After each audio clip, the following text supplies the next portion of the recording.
Buenas noches, le damos la bienvenida a FETV Diario, una manera diferente de mantenerse informado para hoy miércoles 3 de abril. Le saluda Adaluz Anjur en compañía de Augusto Vanegas. Augusto, buenas noches. ¿Qué tal, Adaluz? Buenas noches, amigos televidentes. Bienvenido a este su servicio televisivo a través del canal de la Misericordia y, por supuesto, saludar a los que nos sintonizan a través de los 94.1 FM de Radio Hogar, la presencia viva del Señor. Vamos de inmediato con los titulares para el día de hoy. Estos son los titulares para hoy miércoles 3 de abril. Comisión de Credenciales de la Asamblea aprueba asignación de Jorge González como nuevo miembro de la Junta Directiva del canal. Continúan las reacciones por la ley antitabaco. Minsa lanza campaña para contrarrestar casos de obesidad en niños. En las internacionales, líder opositor Juan Guaidó, acusado de usurpar las funciones del mandatario Nicolás Maduro. Gobierno de Colombia pidió a Rusia no desatar competencia geopolítica por Venezuela. Esto es FETV Diario. Iniciamos con la información. Representantes de los partidos políticos y miembros de la Red Nacional de Seguridad Vial firmaron un pacto que busca reducir el número de accidentes de tránsito que se registran en Panamá. En los últimos años, el número de accidentes de tránsito en Panamá han estado aumentando considerablemente. Una de las causas es el conducir en estado de ebriedad. Muchas veces estos siniestros terminan con una víctima fatal, y es por esto que miembros de la Red Procultura Vial y representantes de los candidatos presidenciales firmaron un pacto este miércoles. Tenemos que poner orden en esta situación y nosotros estamos aquí pues preparados para recibir las propuestas que hoy se nos entregarán y otras propuestas preexistentes para que podamos fortalecer este área y tengamos una vida más saludable y una movilidad sostenible dentro del país. Para Toribio Díaz, el movimiento de víctimas de la violencia vial, es necesario que en la Asamblea Nacional se discutan dos proyectos de ley que buscan endurecer las penas a las personas que son responsables de accidentes de tránsito. Organizaciones vienen trabajando en los últimos 2 años y que ustedes han sido testigos de esto, y entre esas medidas más enérgicas, sanciones para conductores que sigan infringiendo la ley en materia vial. Pero más que eso, lo que buscamos es promover una cultura, ¿verdad?, de responsabilidad vial responsable. Por su parte, Sandra Escorcia, quien es candidata a vicealcaldesa independiente y quien fungió como directora de la Autoridad del Tránsito, los panameños deben tomar conciencia a la hora de estar frente al volante. Lamento mucho tener que estar aquí hoy porque significa que todavía estamos mal, que todavía faltan muchas cosas por hacer. Cuando fui directora de tránsito hubo un hecho que me marcó. Estuve involucrada pues en el accidente que hubo en Las Garzas.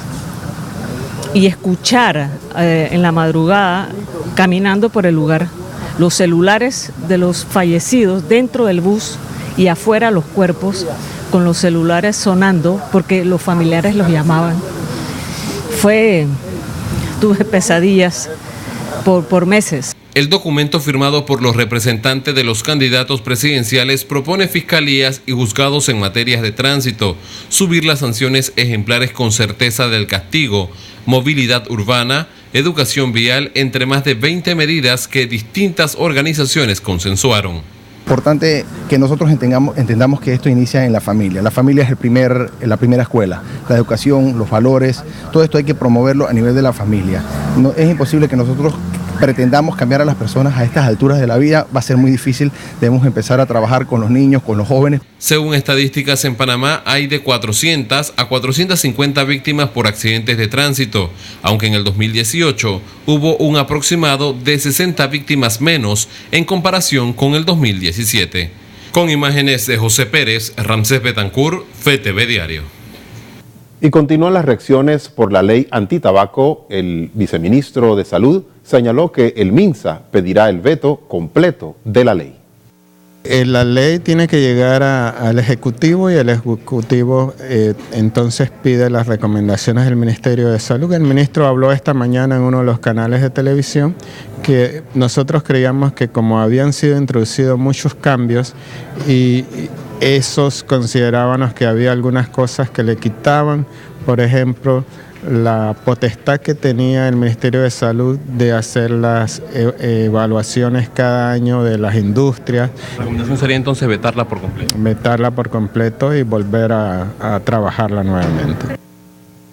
El ministro de la Presidencia, Jorge González, pasó la aprobación de la Comisión de Credenciales de la Asamblea Nacional para su designación en la Junta Directiva del Canal de Panamá. Con 5 votos a favor, 1 en contra y 1 abstención, la Comisión de Credenciales aprobó el nombramiento del actual ministro de la Presidencia, Jorge González, como directivo de la Autoridad del Canal de Panamá. La sesión de la comisión estuvo presidida por la vicepresidenta Mariela Vega. Que ya este no es el tiempo para estar viendo algunas designaciones. Sin embargo, tenemos nosotros que cumplir con ese mandato constitucional y con el mandato del reglamento. En base a eso, de aproximadamente 7 designaciones, de las cuales yo les he leído que tenemos pendiente en comisión, solamente se logró el consenso para ver el tema del ingeniero Jorge González el día de hoy. Las demás no tienen el consenso de los comisionados. González señaló a los medios de comunicación que cumple con los requisitos necesarios para ser miembro de la Junta Directiva del Canal de Panamá. Para ser miembro de la Junta Directiva del Canal de Panamá se debe ser panameño, además de eso se debe poseer un título universitario, tener una probidad comprobada y no haber sido condenado por ningún tipo de caso o tener temas pendientes con la justicia. Yo cumplo perfectamente bien con todos los requisitos que exige la Junta, que exige la Autoridad del Canal de Panamá para que un panameño sea miembro de la Junta Directiva del Canal. Según el diputado del PRD, Leandro Ávila, las designaciones a la directiva del canal deben representar al pueblo panameño. Además, se refirió a la resolución del CEN del PRD sobre el rotundo rechazo a las designaciones hechas por el Ejecutivo para directivos de la ACP. Sí, tengo entendido que el partido ha enviado una resolución CEN-CDN en donde no se atienda por parte de nuestra bancada estas asignaciones, estos nombramientos que hace el órgano ejecutivo, y nosotros entonces como bancada del partido no nos resta más que tomar decisiones en cuanto a eso, es decir, apoyar lo que está estableciendo la línea del partido, ¿no?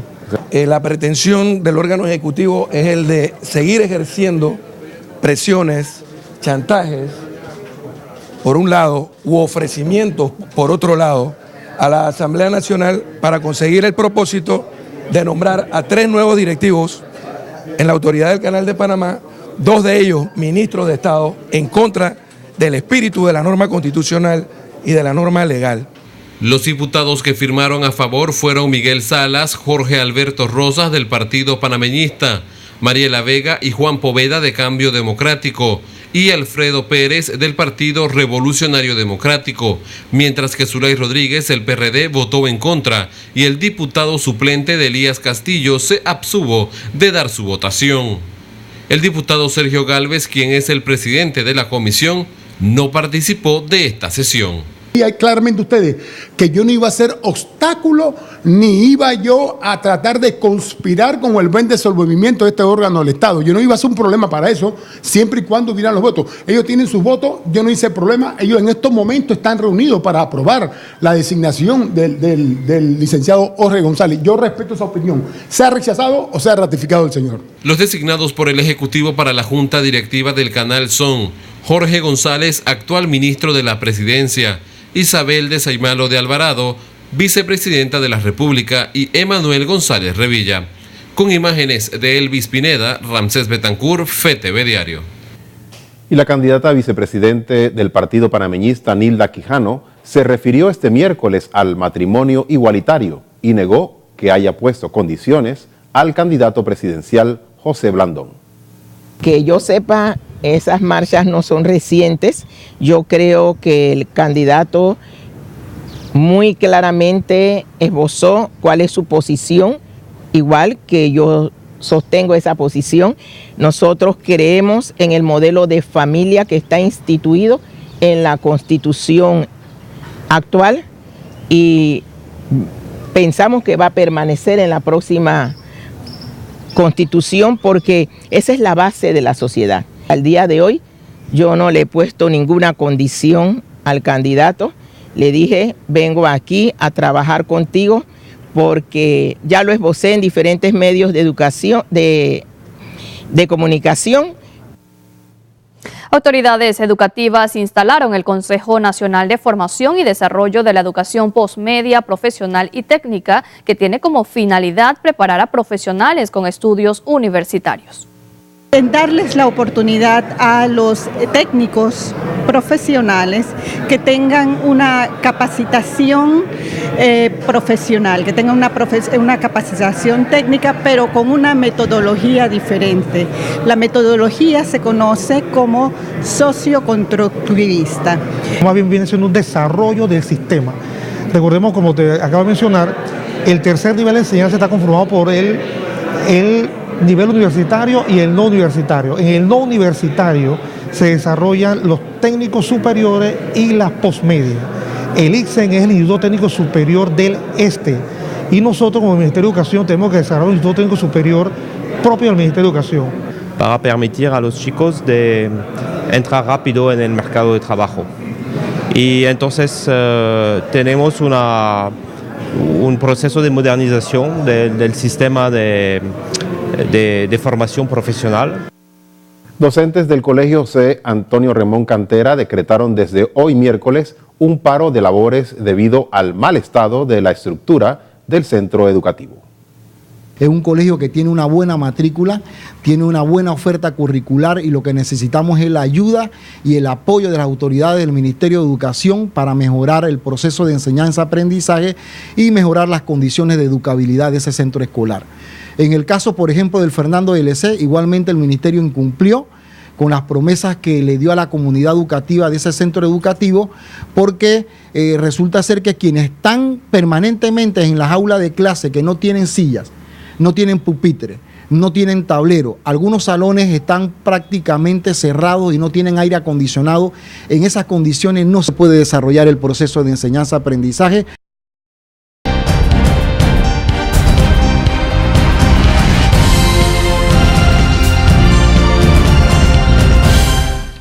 Buenas noches, amigos televidentes. En medio de esta vorágine de la campaña político-electoral que dentro de 30 y tantos días culminará, hay un tema del cual ya ustedes y yo hemos conversado y que estoy obligado a retomar. Y estoy obligado a retomar para que reflexionemos juntos, justamente cuando estamos en esta campaña.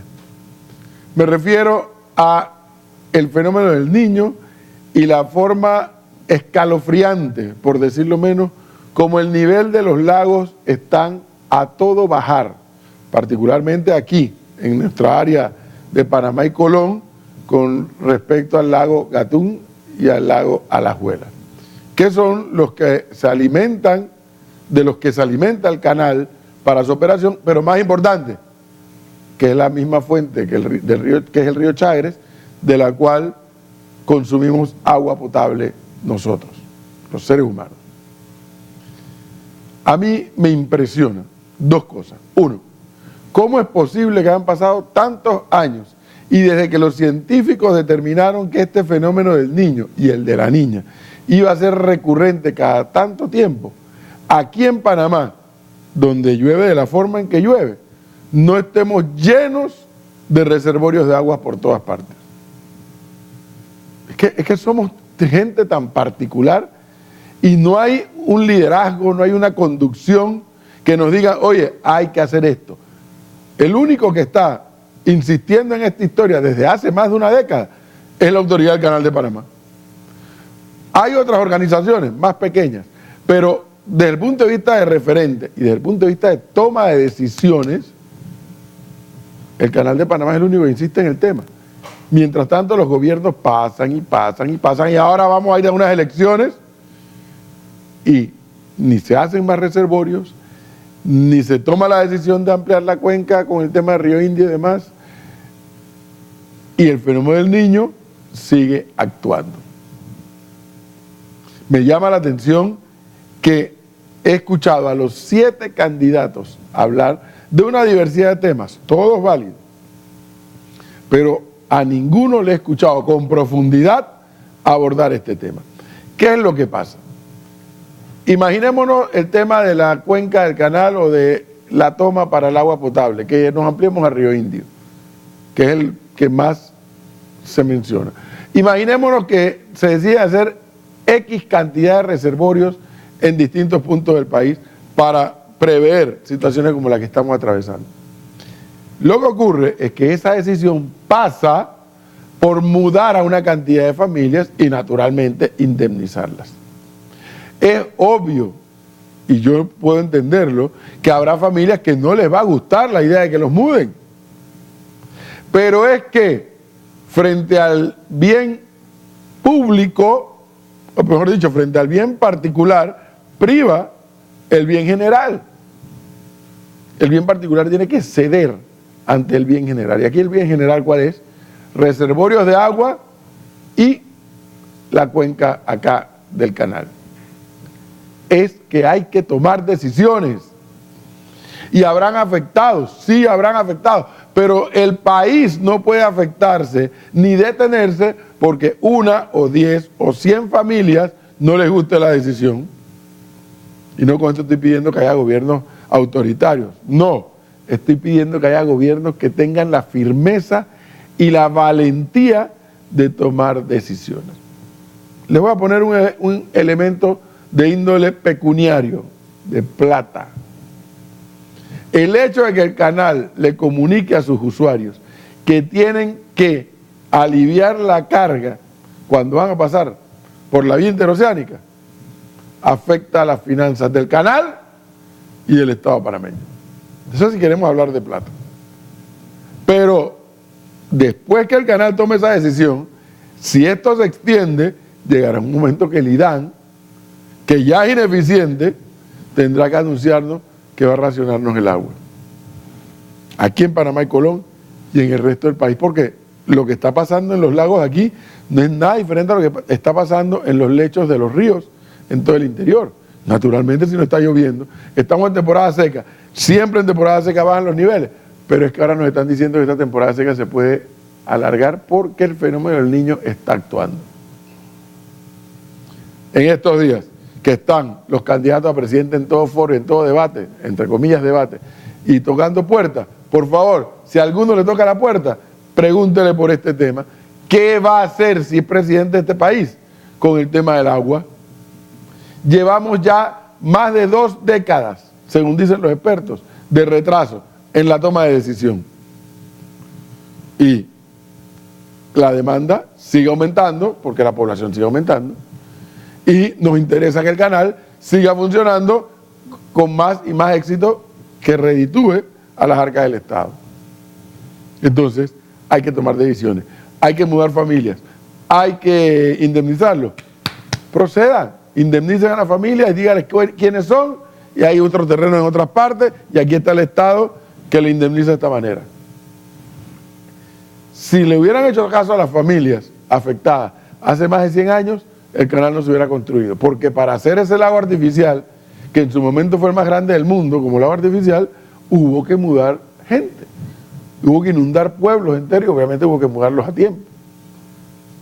Entonces, ¿qué más hay que esperar para entender que necesitamos un gobierno que tome decisiones? Y mientras eso pasa, usted y yo tenemos que ser responsables con el uso del agua potable en nuestra casa. No podemos seguir, bueno, no pueden, porque yo eso no lo hago, barriendo el estacionamiento de la casa con la manguera con agua potable. No puede ser. No puede ser que haya tantos negocios de lavautos, todos con agua potable. No puede ser. Tenemos que hacer un uso responsable del agua, porque mentira que porque aquí llueve y llueve y llueve, no vamos a tener crisis de agua. La vamos a tener porque los gobiernos no han tomado decisiones. Eso es lo que nos está pasando, y con estas imágenes que hemos rescatado hoy del diario La Estrella de Panamá, nos da una idea de cómo anda el nivel de los lagos. Continuamos con más información. En el segundo bloque vamos a hablar de la encuesta del diario La Prensa de hoy con el tema de los alcaldes de Panamá. Eso será en el segundo bloque. Muchísimas gracias, profesor Cabrera. Nosotros vamos a conocer lo que ha hecho noticia a nivel internacional.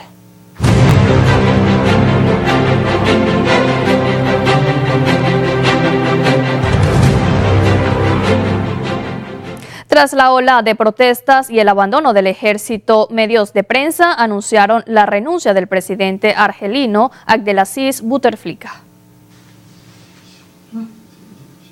Abdelaziz Bouteflika renunció a la presidencia de Argelia. Presionado por una ola de protestas desde hace más de un mes y abandonado por el ejército, el mandatario anunció que dejaría el cargo a partir del martes tras 20 años de gobierno. La agencia de prensa oficial APS indicó que Bouteflika, de 82 años y muy frágil de salud, notificó oficialmente al presidente del Consejo Constitucional su decisión, quien debe ahora garantizar el reemplazo de manera interina. El jefe del Estado Mayor del Ejército argelino, el general Ahmed Gaid Salah, pidió el martes que sea aplicado inmediatamente el proceso constitucional que permite apartar al presidente del poder, según un comunicado del Ministerio de Defensa. En un plazo máximo de 90 días, el Consejo Constitucional deberá organizar elecciones presidenciales según la Constitución. El martes, los estudiantes volvieron a salir a las calles de Argel para insistir en la dimisión. Debemos continuar el movimiento popular para lograr las demandas del pueblo argelino. Queremos el periodo de transición durante el cual el gobierno es el pueblo, no el actual, porque si el sistema actual lo forma, será como si el movimiento no hubiera pasado. El movimiento debe seguir. La renuncia ocurre tras más de un mes de crisis política iniciada con el anuncio del 10 de febrero de Bouteflika de optar por un quinto mandato en una elección inicialmente prevista para el 18 de abril, pero aplazada sin definir ninguna fecha.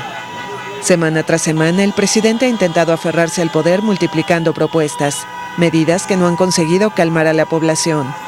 El mandatario se encuentra muy debilitado por un accidente cerebrovascular que sufrió en 2013. En Londres, la primera ministra Theresa May pedirá nueva prórroga del Brexit y buscará consenso con la oposición.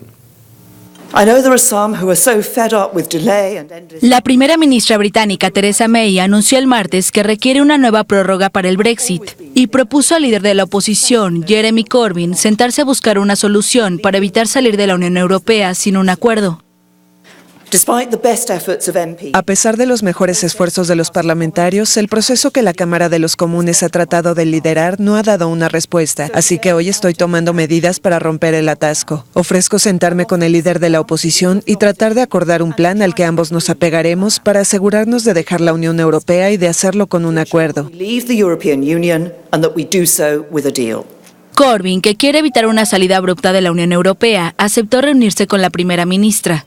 May precisó que el plan tendría que ajustarse al tratado de retirada que los líderes europeos no están dispuestos a reabrir, por lo que el margen de negociación se centraría en la futura relación que Londres quiere construir con la Unión Europea.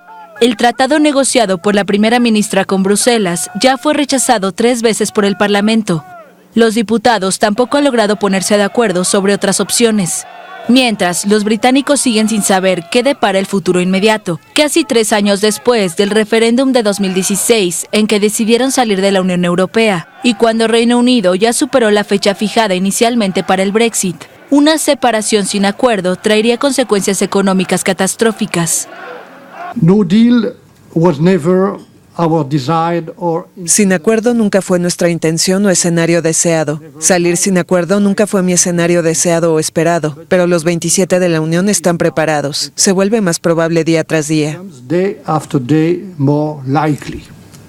Los 27 socios europeos accedieron hace 2 semanas a dar más tiempo para evitar un Brexit sin acuerdo, pero dejaron claro que querían una solución antes del 12 de abril. Los mandatarios europeos se reunirán el 10 de abril en Bruselas y May debería pedirles previamente el nuevo aplazamiento. Nos vamos hasta Estados Unidos. El presidente Donald Trump elogió el incremento del gasto de los miembros de la OTAN. El presidente estadounidense Donald Trump se encuentra satisfecho con el aumento del gasto en defensa de los miembros de la OTAN. Así lo expresó el martes mientras recibía en la Casa Blanca al secretario general de la organización, Jens Stoltenberg. Y creo que se ha hecho un tremendo progreso. Si miran, de hecho originalmente me mostraste esto tú mismo. Si ves las gráficas y las distintas cosas, vas 10 o 15 años atrás. Y es una montaña rusa en términos de pagos. Y desde que llegué, que asumí el cargo, es un aumento sideral. Desde hace tiempo, Trump ha mostrado su escepticismo sobre la OTAN, acusando a los aliados occidentales de no aportar lo suficiente al gasto en defensa y de vivir a expensas de la contribución estadounidense. Stoltenberg, un ex primer ministro de Noruega, ha apoyado a Trump en este tema. Entre 2016 y el final del próximo año, los 28 miembros, exceptuando Estados Unidos, habrán aumentado su gasto militar en $100.000 millones. Y esto prueba también que la OTAN es una alianza fuerte. Hemos incrementado el alistamiento de nuestras fuerzas y hemos avanzado en nuestra lucha conjunta contra el terrorismo y estamos invirtiendo más. En realidad, Norteamérica y Estados Unidos y Europa estamos haciendo más juntos de lo que hemos hecho en muchos años. Stoltenberg se encuentra de visita en Washington para las celebraciones por los 70 años de la Organización del Tratado del Atlántico Norte. La ocasión reunirá el miércoles y jueves a ministros de Relaciones Exteriores de las 29 naciones que integran la alianza. Y en Sudamérica, el gobierno de Colombia pidió a Rusia no desatar competencia geopolítica por Venezuela. Bolivariana de Venezuela. Ad imieni Grastanina Nicolasa, el ciudadano general en jefe Vladimir Padrino López, vicepresidente sectorial de Soberanía Nacional Bolivariana, les expresa las más cordiales palabras de bienvenida. La situación de Venezuela constituye un asunto regional y hemisférico y no debe ser empleado como instrumento de ninguna competencia geopolítica. En lealtad absoluta a nuestro presidente.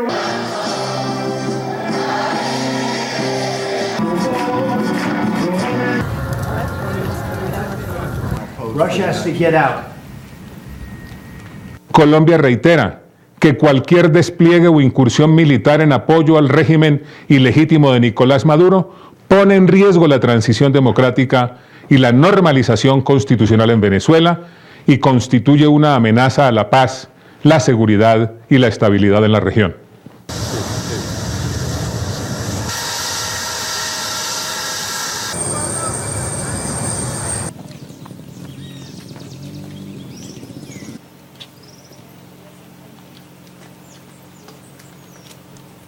Bien, y en Venezuela el líder opositor Juan Guaidó será enjuiciado penalmente por usurpar las funciones del mandatario Nicolás Maduro.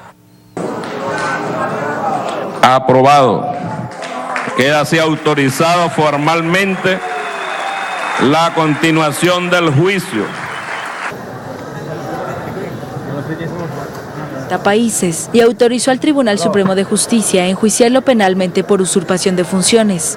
El máximo tribunal pidió que se le quitara la inmunidad a Guaidó, ya que lo investiga desde el pasado 29 de enero por supuestamente usurpar las funciones del mandatario Nicolás Maduro, quien lo acusa además de planear un atentado en su contra. La oposición acusa al tribunal de servir al oficialismo. No vamos a evadir nosotros nuestra responsabilidad. Creían a lo mejor, no sé, que me iba a ir o que le iba a salir así de sencillito, pues no. O sea, si quieren avanzar, háganlo, eso sí, asuman las consecuencias. Según la Corte, el diputado quebrantó una prohibición de salida del país, impuesta el pasado 29 de enero. El cerco en contra de Guaidó incluye la reciente inhabilitación que le impuso la Contraloría para ejercer cargos públicos durante 15 años. Siempre lo están haciendo.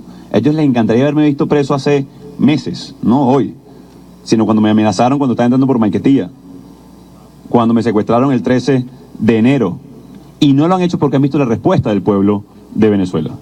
La Carta Magna establece que el máximo tribunal es la única autoridad que podrá ordenar, previa autorización de la Asamblea Nacional, la detención y continuar el enjuiciamiento de los parlamentarios.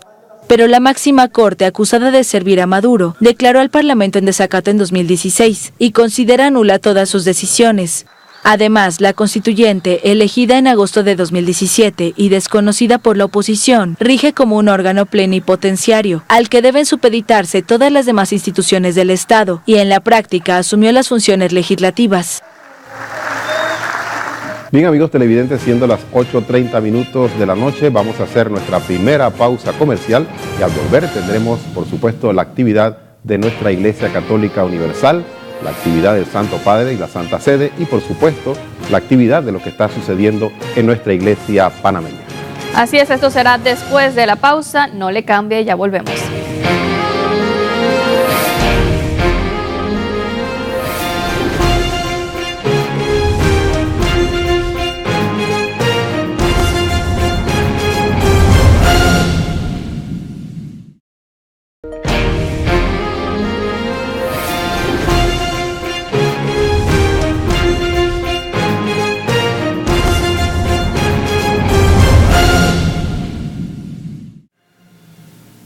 Amigos de FTV y Radio Hogar, estamos de regreso con este informativo y vamos a conocer las notas eclesiales.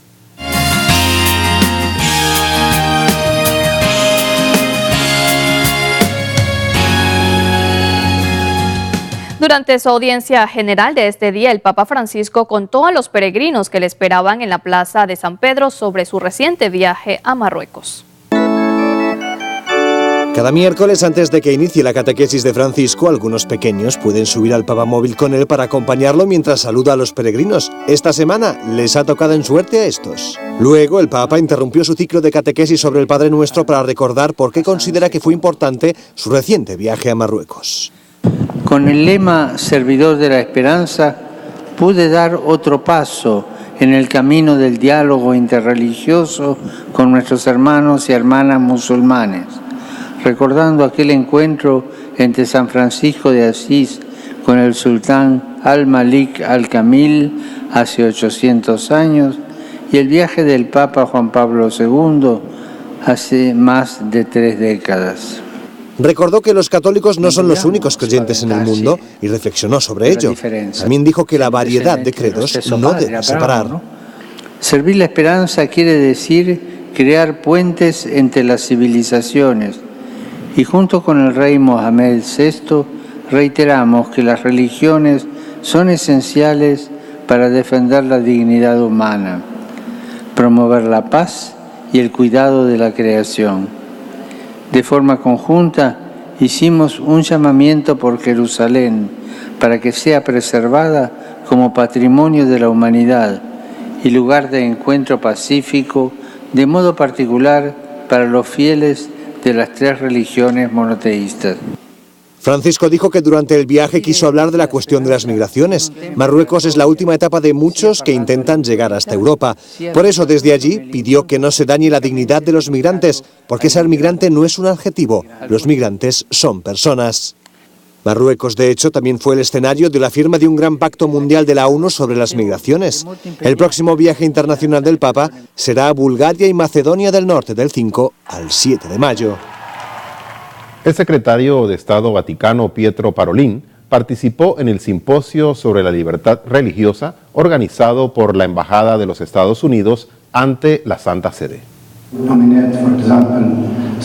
El cardenal Parolin lamenta que la libertad religiosa siga amenazada y que, por tanto, la situación para muchos creyentes esté lejos de mejorar. Una breve consideración de las numerosas violaciones de la libertad religiosa en el escenario mundial y el número atroz de personas inocentes que sufren persecución debido a sus creencias, incluidos muchos cristianos, no debe dejarnos ninguna duda de que estamos ante un ataque agresivo que golpea la esencia misma de los derechos humanos fundamentales.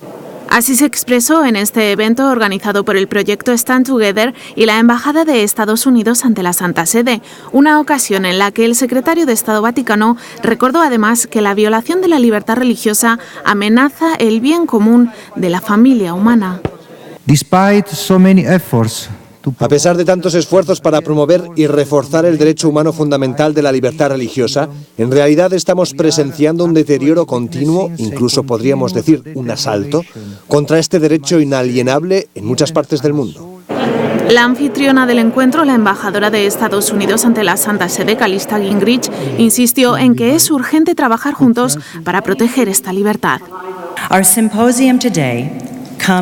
Nuestro encuentro de hoy llega en un momento de especial urgencia. Desafortunadamente para millones en todo el mundo, la libertad religiosa está amenazada o restringida por completo. Todos nosotros, desde los gobiernos, la sociedad civil, las organizaciones religiosas y hasta los medios de comunicación, debemos trabajar juntos para encabezar y defender esta causa.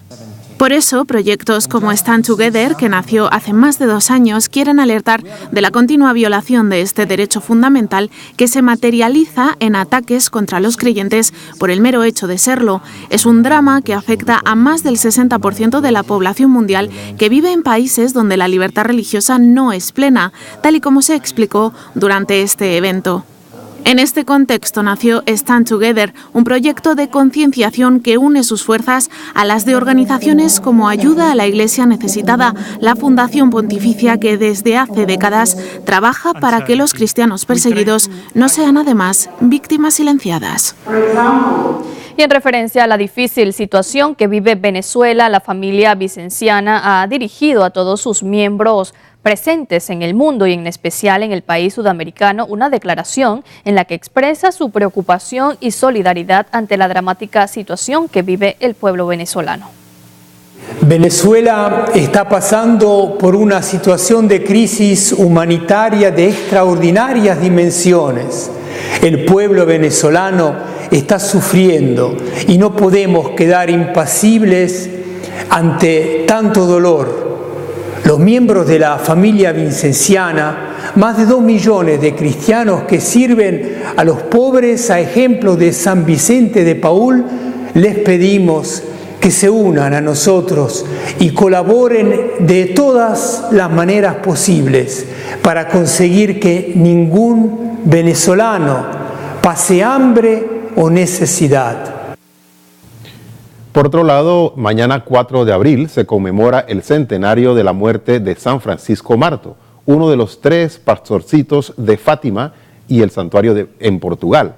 A través de su proyecto Mater Fátima, ha tenido la feliz idea de proponer a todas las parroquias del mundo unirse en oración con un programa especial que consta de las siguientes actividades: hora santa de adoración al Santísimo Sacramento, meditación del Santo Rosario por la Paz, consagración al Inmaculado Corazón de María y ayuno.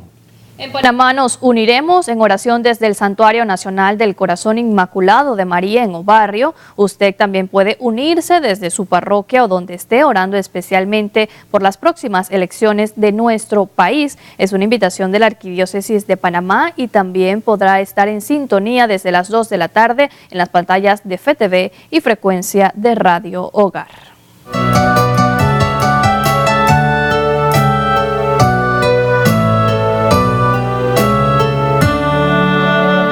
Amigos, buenas noches. Quisiera compartir con ustedes en este enfoque pastoral la visión cristiana ante la política. Un cristiano, y eso lo ha subrayado la Iglesia siempre, no puede estar ausente de la política. Porque la política forma parte de la vida de un país, de su ambiente social.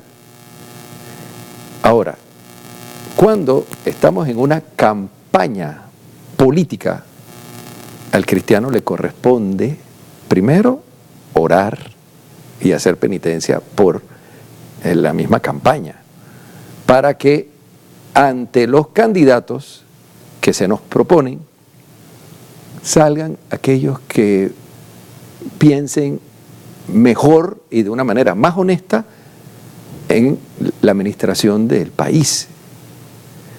Por eso nuestro primer deber como cristianos católicos es orar, intensificar la oración.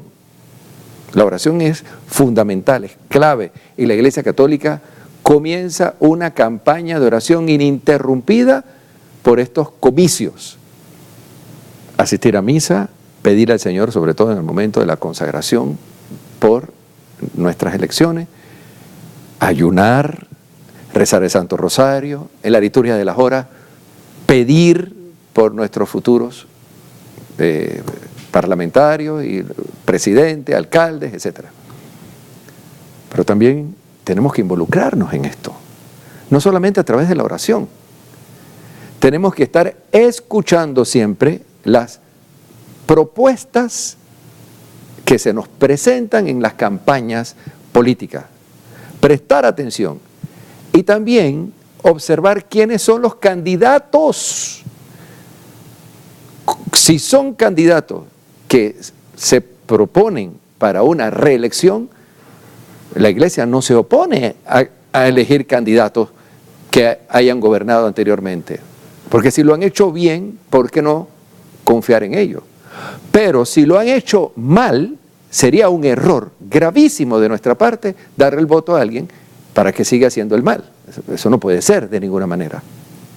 Por otro lado, es nuestro deber apoyar a candidatos cuyos planteamientos vayan en torno a lo que nosotros llamamos doctrina social de la Iglesia Católica. Es decir, a esa doctrina que piensa en el bien común, sobre todo de los pobres. Es necesario conocer ahora, más que nunca, lo que nos dice la doctrina social de la Iglesia al respecto a la hora de elegir un candidato. Aquellos que sean honestos, aquellos que piensan en el bien común y no en el bien de un partido, ni de una familia, ni de un poder. Y aquellos que piensan en primer lugar en los pobres. Una de las cosas que a mí me preocupa como panameño y como pastor es que aquí pareciera que el gran problema de Panamá son las inversiones y que haya más desarrollo económico, de lo cual yo no me opongo. Pero ¿quién presenta en sus campañas una propuesta concreta para que se disminuya el número de los pobres en Panamá? Bueno, hacia eso tienen que ir orientadas también las campañas, pero sin la falacia, sin la demagogia, como hemos escuchado tantos años en este país. Que es muy bonito los discursos políticos, y después, ¿en qué quedan? Bueno, que Dios nos ilumine y que Dios ilumine también a nuestros próximos gobernantes. Nos queda poco para elegir quienes van a administrar el país los próximos 5 años. Y seguimos con más. Adelante. Muchísimas gracias, padre, por acompañarnos. Vamos a cambiar de tema. Sigue en aumento el número de casos de niños obesos en Panamá. El Ministerio de Salud lanzó una campaña para concienciar a la población. Los casos de obesidad en niños cada día aumentan en nuestro país a pesar de los constantes llamados que hacen las autoridades de salud a los padres de familia.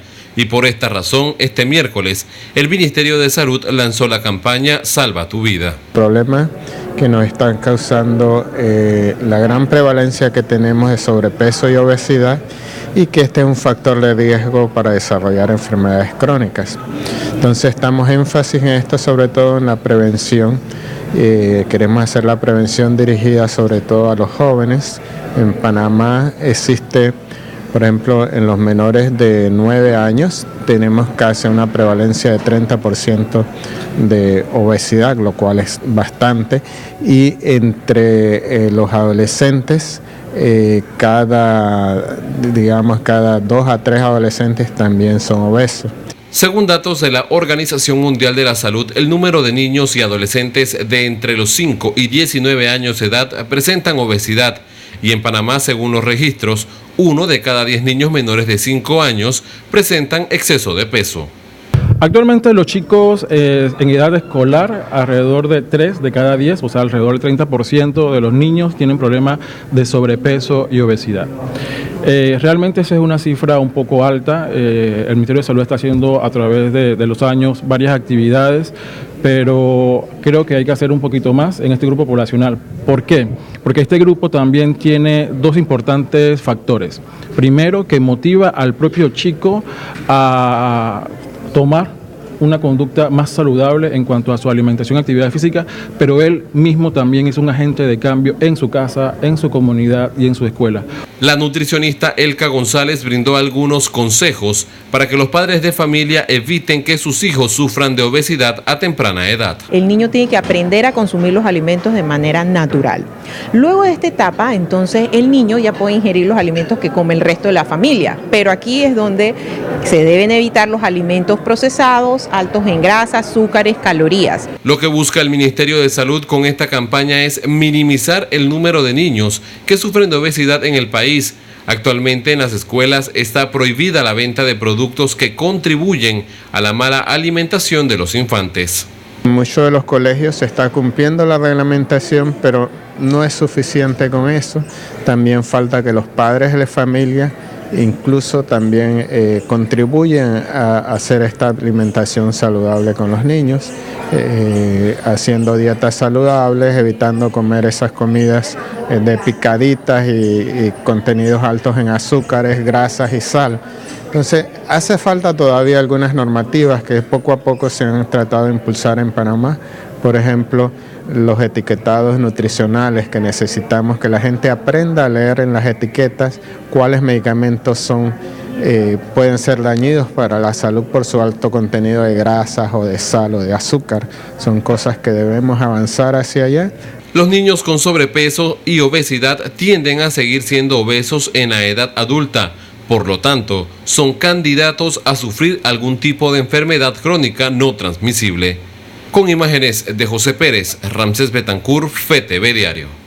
Debido a trabajos en el estadio Juan Demóstenes Arosemena, en Curundú, se ha dado una invasión de ratas en las instalaciones del centro de salud de esta zona, lo que llevó a que se cerrara parte de esta instalación de salud de manera temporal. Tuvimos algunos casos de ratas adentro de la instalación, pero recordemos que alrededor de ellos se están haciendo algunas construcciones, sobre todo el centro de salud de Curundú, que ahí se está moviendo las tierras, y en el estadio Justo Arosemena, que también hay movimiento. Con estos movimientos lamentablemente se mudaron hacia la instalación de salud. Nosotros hicimos ya con nuestro equipo de vectores lo que es la parte de ratización y revisamos todo el área, buscando madrigueras, sobre todo para la eliminación. Ya con eso hicimos la limpieza de la instalación y estamos funcionando. Eso nos ocurrió en la mitad de la instalación. La otra mitad, la parte nueva, no tuvimos ninguna dificultad y nosotros estamos dando la atención allí.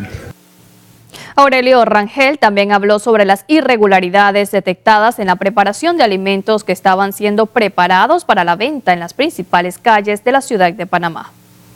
El cual estábamos revisando aquellos locales donde se producen estos alimentos para los que son ambulantes, lo que son empanadas y chichas. De eso nosotros hicimos un descomiso de alrededor de 40 libras de pollo que estaban descompuestos ya, 25 libras de carnes y algunos otros chorizos que estaban dentro del mismo lugar donde el freezer no tenía muy buen manejo de lo que son los fríos. Y el viceministro de Salud, Eric Ulloa, se refirió a las atenciones médicas que están recibiendo los migrantes que están ingresando al país por la frontera del Darién. Todo el gobierno, las fuerzas de seguridad, Senafron, el Ministerio de Seguridad, el Protección Civil, el Ministerio de Salud, Migración, han estado trabajando para que este flujo de migrantes que está entrando tanto por Darién como por Cunayala vaya pasando casi sin notarse, porque en realidad usted no ve, porque se está haciendo un flujo de los migrantes controlado desde el área de Darién hacia el área de Chiriquí y Chiriquí hacia Costa Rica. 8:52, vamos a hacer una pausa. Al volver el profesor Edwin Cabrera preparado con el segundo análisis de la noche.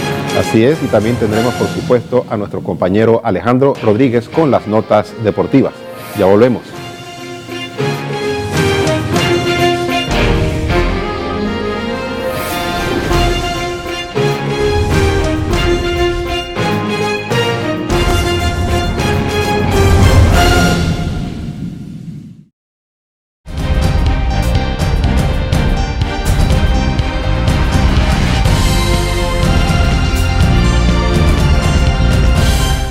De regreso, amigos televidentes. Y bueno, hoy los amigos del diario La Prensa publicaron una encuesta en seguimiento a la de ayer, pero esta vez enfocó en los candidatos a alcaldes del Distrito Capital, aquí en donde estamos.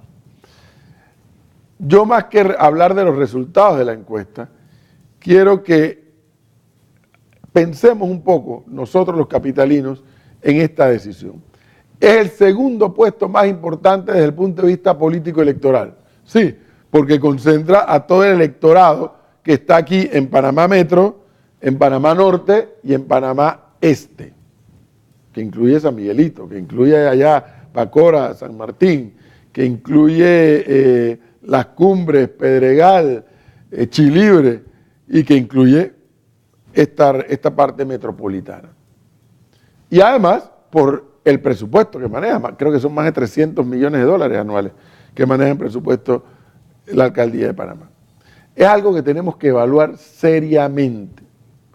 Tenemos la propuesta del PRD y Molirena, con José Luis Fábrega, de Adolfo Bebi Valderrama, del panameñismo y el Partido Popular, de Ricardo Martinelli, en Cambio Democrático y el Partido de Alianza, del profesor Sánchez, creo, es Néstor Sánchez, creo, del partido FAT y el arquitecto González de la libre postulación. Yo no voy a entrar aquí a decirle quién es mejor y quién es peor, eso es una decisión que usted tiene que tomar. Lo que sí le digo algo con claridad, uno, ya se lo dije, es el puesto político electoralmente hablando más importante después de la presidencia de la República. El segundo puesto más importante. Segundo, maneja un presupuesto millonario. Entonces, ahí tenemos que evaluar la probidad de a quién le vamos a confiar. Por un lado, ese manejo de ese presupuesto, por un lado, en la alcaldía y por otro lado, en el consejo municipal que lo integran los 23 o 26 representantes de corregimiento. Ojo con eso, que el problema no es nada más elegir al alcalde, el problema también es elegir a los representantes de corregimiento porque el alcalde es una especie de órgano ejecutivo del distrito y el consejo municipal es una especie de órgano legislativo del distrito. Legisla para el distrito. Y en consecuencia ambos administran esta fortuna de más de 300 millones de dólares. Estará siendo bien manejado. Lo estamos viendo en las obras. En el caso de la gestión de Blandón, la verdad sea dicha, sí. Sí, ahí están las obras, tanto en el área metropolitana, como en Panamá Norte, como en Panamá Este. Las obras están allí y la comunidad las puede apreciar. Si les gusta o no les gusta, otra discusión, pero ahí están las obras de la gestión de Blandón. Pero Blandón decidió no aspirar a la reelección y aspirar a ser presidente de la República. En consecuencia, se abren estas otras opciones. Y usted tiene que hacer una evaluación tan seria como la que hace a nivel de presidente de la República. ¿A quién le vamos a confiar la administración de más de 300 millones de dólares del Distrito Capital? ¿Quién ha demostrado tener probidad administrativa? ¿Quién ha demostrado tener conciencia del buen cuidado de los haberes del Estado? Y en este caso sería del Distrito Capital. El distrito que más población concentra, el distrito que más presupuesto tiene. Sí, usualmente esa decisión la dejamos para los últimos 10 días o para la última semana, pero recuerden que esta campaña es de 60 días y ya han transcurrido 30 y tantos. Ya quedan, hoy es 3 de abril, ¿no? Hoy es 3 de abril, ya queda un mes para la campaña y 32 o 33 días para las elecciones. Así es que ya llega el momento, usted tiene que evaluar seriamente a quién la capital le vamos a confiar la administración del distrito, a nivel de alcalde, a nivel de representantes de corregimiento. Continuamos con más información y los deportes con Alejandro Rodríguez.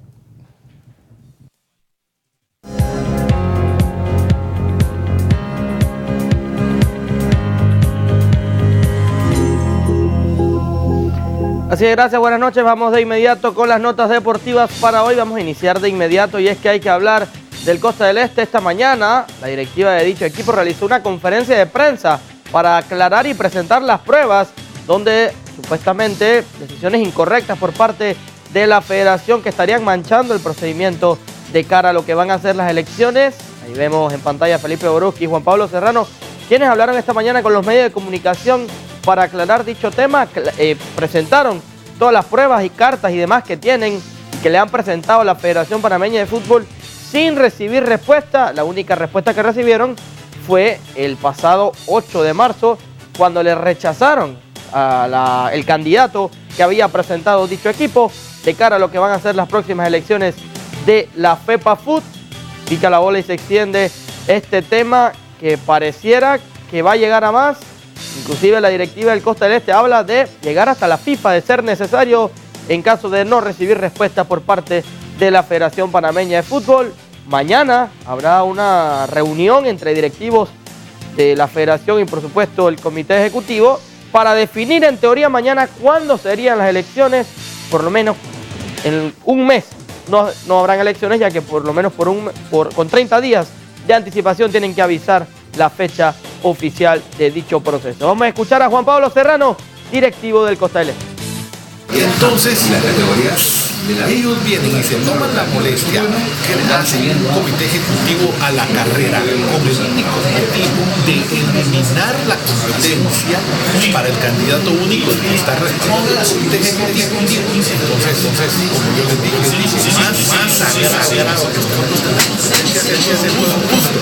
Todos los partidos entran en un grupo de niños con la banderita de fair play, juego justo. En el torneo electoral no está habiendo juego justo y ahí está la mano directamente jugada de parte del comité ejecutivo para beneficiar a un candidato en contra de nosotros. Entonces, ¿qué credibilidad puede tener este proceso y qué ganas de participar? Era lo que decía Juan Pablo Serrano, directivo del Costa del Este. Ellos van a mantenerse con esta postura a la espera, como ya decíamos, de la respuesta de la Federación Panameña de Fútbol, que de momento no ha dicho nada. Veremos qué pasa en los próximos días. Nos mantenemos en el plano local. Hay que hablar de la selección sub-20, y es que Jorge Dely Valdés entregó oficialmente la lista de 20 jugadores que viajó hoy en horas del mediodía a territorio colombiano para gira preparatoria de cara a lo que va a ser el Mundial de Polonia en el mes de mayo. Los convocados son los porteros Emerson Dimas y Kevin Mosquera. Los defensas: Odiel Trejos, Manuel Gamboa, Jorge Méndez, Frederick Terhorst, Lean Torres, Rodolfo Rodríguez, José Córdoba, Ángel Pérez, Edgar Cunningham, Diego Balanta, Ángel Orelien, Ángel Valverde, Giovanni Welch, Anthony Frías, José Duncan, Jonathan García y Elio Valdés son los volantes, y los delanteros Jorge Clement, Newton Williams y Tomás Rodríguez, todos dirigidos por, como ya decíamos, por Jorge Dely Valdés. Viajaron, entrenaron hoy en la mañana, luego hubo almuerzo, en horas de la tarde estuvieron ya viajando hacia el territorio colombiano, donde van a enfrentar en 2 ocasiones a la selección de Colombia y también van a enfrentar a varios clubes de dicho país, de preparación a lo que va a ser el Mundial de Polonia en el próximo mes de mayo. Vamos a finalizar hablando del Rey Pelé, que se encontró en París con el delantero Kylian Mbappé. Veamos la nota. Pelé y Kylian Mbappé se encontraron el martes en París, luego de un intercambio de tweets entre los dos astros del fútbol. Entre gestos repetidos de afecto y sonrisas cómplices, el Rey Pelé y su llamado sucesor no pararon de elogiarse mutuamente en una conversación con la France Presse, al margen de un evento publicitario de la marca Hublot. Ustedes mismos lo pueden ver, solo hay un Pelé y está aquí. Yo soy solo Kylian, trato de hacer lo mejor para ayudar a mi equipo y a la selección francesa. Las comparaciones son halagadoras, pero nunca lograré lo que él hizo. Pelé considera que Mbappé, segundo más joven goleador en una final de un mundial tras el legendario jugador brasileño en 1958, puede alcanzar la barrera de los 1000 goles como profesional, como hizo el exfutbolista de Santos. Espero que lo logre, hasta 1000 está bien. ¿De verdad? Sí, porque yo tengo 1250, hasta 1000 está bien. Cuando se le preguntó a Mbappé sobre si busca ser como Pelé y constituirse como leyenda del siglo XXI, respondió con mucha modestia. Creo que cuando él jugaba no se le decía si quería ser el mejor jugador de la historia. Quería disfrutarlo, ayudar a su club y su selección como lo hizo. Yo quiero ayudar al Paris Saint-Germain, la selección francesa, porque todos dicen eso de él. Él no tiene que decirlo, no es mi objetivo.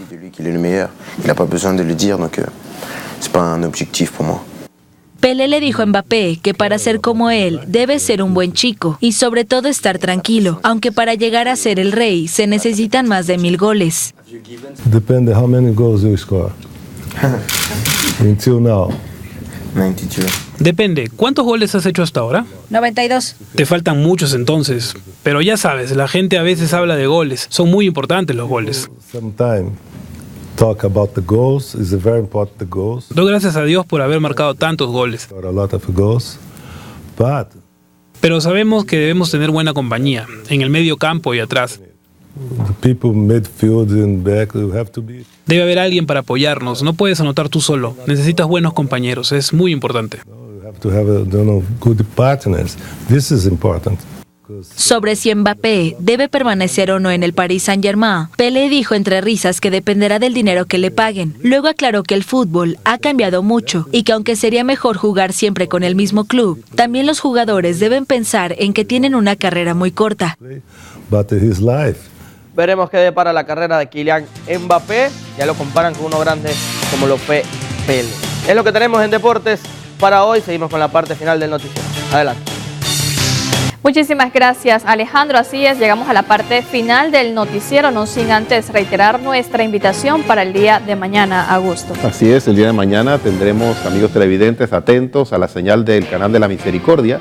A partir de las 2 de la tarde tendremos esa transmisión, estaremos conectados con el santuario de Fátima en Portugal, precisamente para unirnos en esta iniciativa de los hermanos de Fátima en Portugal, de orar el rosario, hacer el rosario, esa oración a nivel mundial, conectados todos pues a través de las redes sociales, a través de vía satélite y todas las señales de radio y televisión que se unan a nivel mundial y por supuesto también aquí en Panamá. A continuación, toda la tarde tendremos este tiempo de oración y también a las 5 de la tarde tendremos esa transmisión, esa señal desde el Santuario Nacional con la oración también por las elecciones en nuestro Panamá, tan necesarias, tan importantes para el futuro de nuestro país. Así es, ya lo sabe, la invitación entonces para el día de mañana a través de FTV y también de Radio Hogar. Muchísimas gracias por informarse con nosotros, que tenga usted excelente noche. Bendiciones.